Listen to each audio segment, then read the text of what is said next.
Hi guys, welcome back to the session. Today we will learn to work with data table package which helps to perform multiple operations on our project data. So let's get started.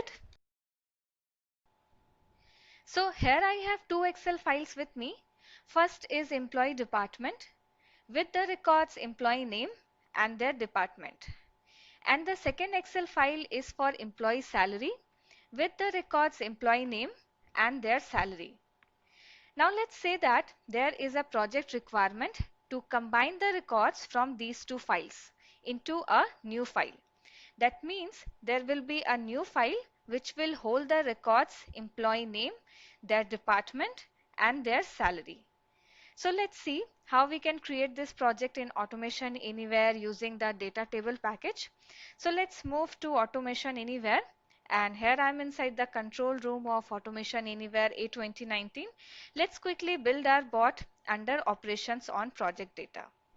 Now here our first step will be to store these records into a table variable. As of now, these records are present inside a file. So first of all, let's store these records into table variable. So first of all, let me add the action as step, which is used to group the actions together. So let me add a step action, and here let's give a title. So here I have provided the step title as stored the employee department records in table 1, and under this step action I'm going to add the actions to do so. So for that I'm going to use the actions from the Excel package, from the Excel basic package. So first of all I'm going to add this open action which is going to open this file. So for that let's take the session name as default. Let's provide the file path. So for that I'm going to provide the file path of this file. So let's click on browse, and from here let's take this file employee department. Let's click on open, and my sheet name is sheet 1. So let's provide here sheet name as sheet 1, and let's open the file in read write mode. And since this sheet contains headers, since this sheet contains the headers employee and department, so let's check this box sheet contains headers. Now our next step is to capture the records. So for that I'm going to use the action get multiple cells. Let me add this here. And since we wish to store the complete record from this file inside a table variable, so I'm going to loop through all the rows and will store the result inside a table variable. So create a table variable from here. Let's give the name of the table variable as T1, and this is a variable of type table. Let's click on create and select. And at the end we can close the spreadsheet. So I'm going to add this close action at the end. Session name is default. So all done. Under this step we have stored the record from this Excel file into a table variable T1. In a similar way, we will follow the similar approach for this employee salary record as well. We'll store this complete record inside another table variable. So for that, I'm going to copy and paste this step action. So let's copy it from here and let's paste it. So the step action got pasted inside. So we'll have to fetch it outside that step action. So it has been done. So let's work on this another step action. So let's change the title to store the employee salary. Store the employee salary records in table variable T2, and let's expand this one. And here also we have Excel basics. So let's change the session name to default 1 here, and here we'll have to provide the file path of this employee salary. So the file path will be of the name employee salary. So I'm going to change it from here, and the sheet name of this file is also sheet 1. So let's keep the sheet name to sheet 1, and this file also contains headers. So let's keep this checked option, sheet contains headers. And next we have this get multiple cells action. So now we'll store this complete record from this employee salary file inside another table variable. So create a table variable from here. Let's give the name as T2, and let's click on create and select, and here let's change the variable to T2. The session name here will be default one since we have provided the default one session name inside the Excel open action. So get multiple cells will have the same default one and the basic close will also have the same session name, that is default one. So this step is also done. As of now, we have stored the records from employee department and employee salary Excel files into the table variables T1 and T2 respectively. Now we are good to work on the data table package to join the records from both the tables. So let me move to the data table package from here.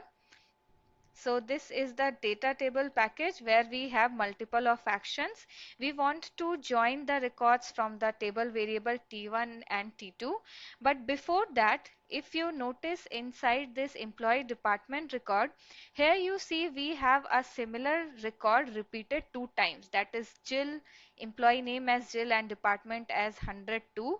This has been repeated two times, but we do not want to have any duplicate values in our result. So before joining, I'm going to remove the duplicates if present any in the record. So for that there is an action remove duplicate rows. So let me add it here.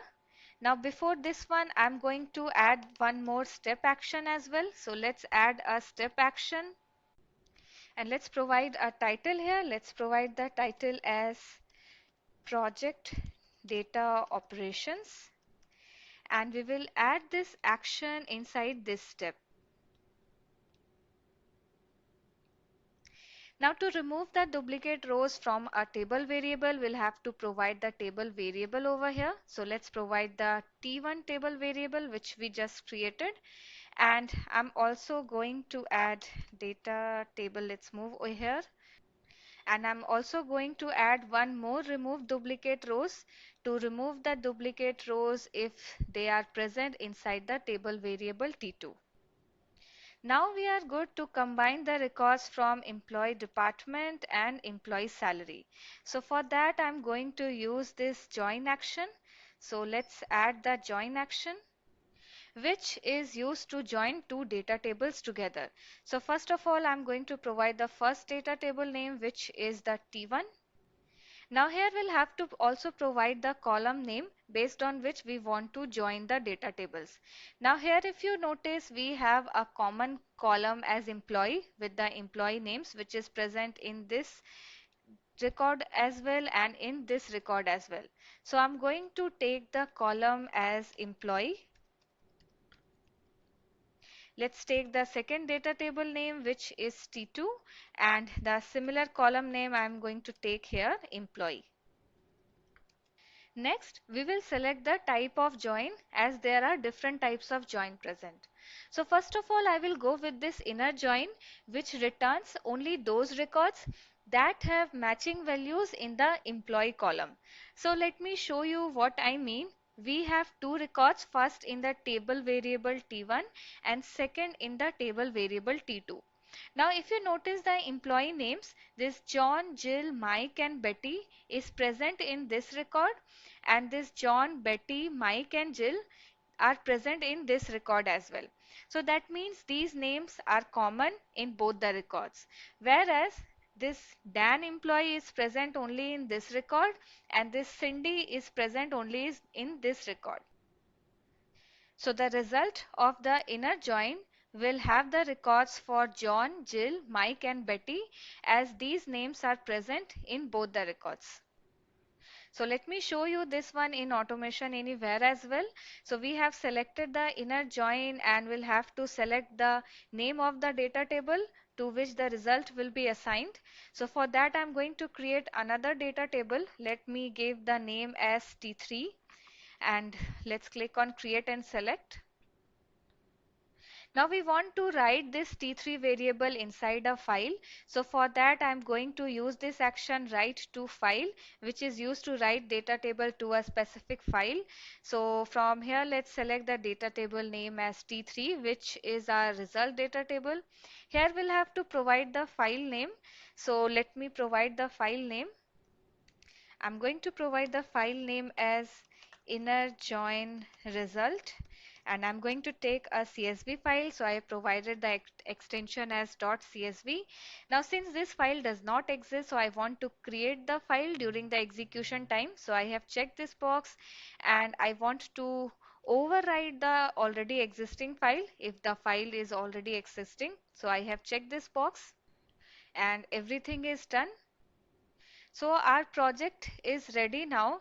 It's first of all, it's going to store the record from the employee department Excel file to the table variable T1. Then it's going to store the records from employee salary file to the table variable T2. And then it's going to do the project operations, project data operations to join the record from both the tables. And at the end, it's going to write the results to a CSV file. So let me save this bot and I'm going to close this Excel files as well. And let's quickly run this project to see how it works. And my project is running now.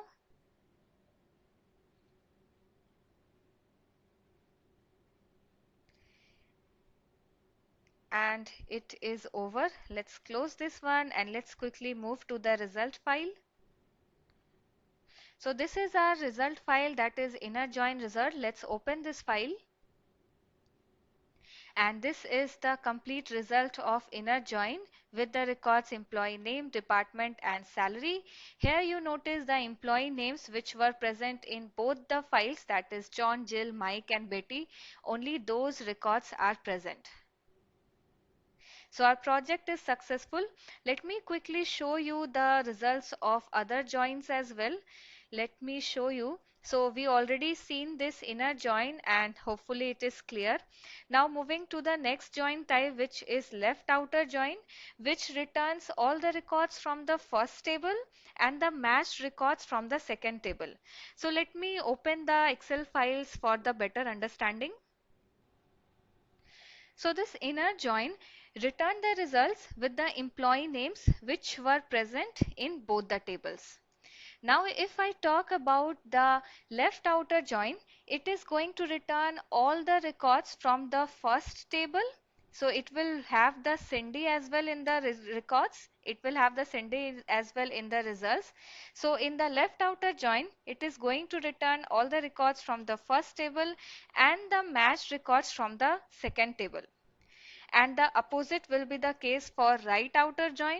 It is going to return all the records from the second table and the matched records from the first table. And the full outer join is going to return all the records whenever there is a match in either left or the right table. So let me show you the results of left outer join. Let's store the results in the table variable T3 itself, and this time I'm going to store the results inside left outer join result. And we'll quickly run this project one more time to see the results of left outer join as well. I'm going to close these files and let's quickly run this. And my project is running now.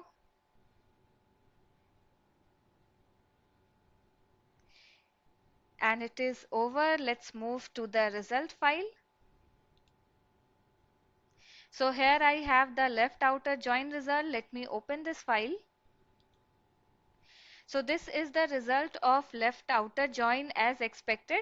So this Cindy was present in the table variable T1. That's why it has returned the record for Cindy as well, since the left outer join returns all the records from the first table and the matched records from the second table. So in this way you can work on different joins and let me know in case you face any issues.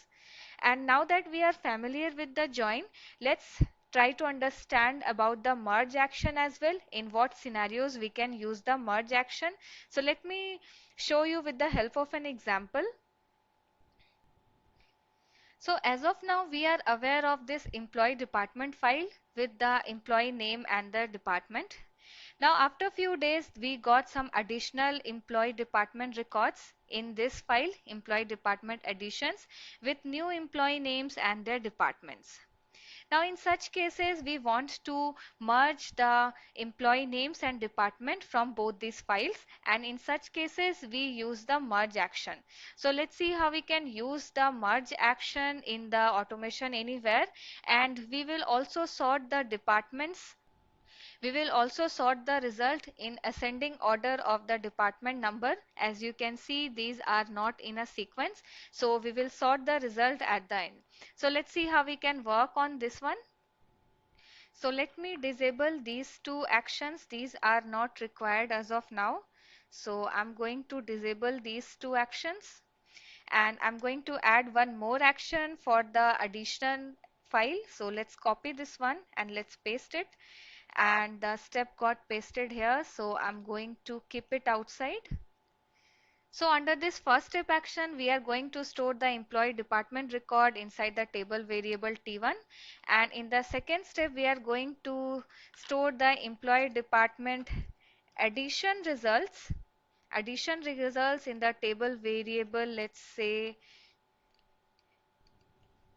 T add, and let's see the action modifications whatever required. So here I'm going to provide the session name as default to, and here we'll have to provide the file path. So let's click on browse, and this will be our new file path, that is employee department additions. Let's click on open, and the sheet name will be sheet 1, and this sheet also contains headers, so everything is good. And here we will take the session name as default to, since we have provided the session name as default to here in the open action. That's why we have kept the session name as default to here. Now we will loop through all the rows and will assign the results to a table variable. So create a table variable here. Let's give the name as T add, and let's click on create and select, and at the end we will close the spreadsheet, and let's provide the default to session here as well. Now we are good to add the data table actions. Before that we will add one more step action, and let's add it here. Let's provide the title as merge operations. Now we are good to add the data table actions. So let's search for the data table action merge. So this is the merge action which is used to merge two data tables together. So let me add the merge action here. Let's collapse this one, and here we'll have to provide the first data table name. So our first data table name will be T1, which stores the records of this employee department record, and the second data table name will be T-add, which we just created. Next, we'll have to provide the data table name in which we wish to merge. Now here we can create a new table variable, or we can take any of these table variables here. So I'm going to add the already existing table variable. I'm going to take the table variable as tadd. And as I said, we will sort the data as well based on the column department. So I'm going to add one more action after this, and that action is called as sort. So I'm going to add the sort action, which sorts a data table on the basis of a column, and that column we are going to take as department. So here enter the data table name as tadd, which holds the result of merge, and then we'll sort by column name, and the column name here is department. So I'm going to copy this department column from here, and let's provide it here. And I want to sort in ascending order, so let's go with the ascending order.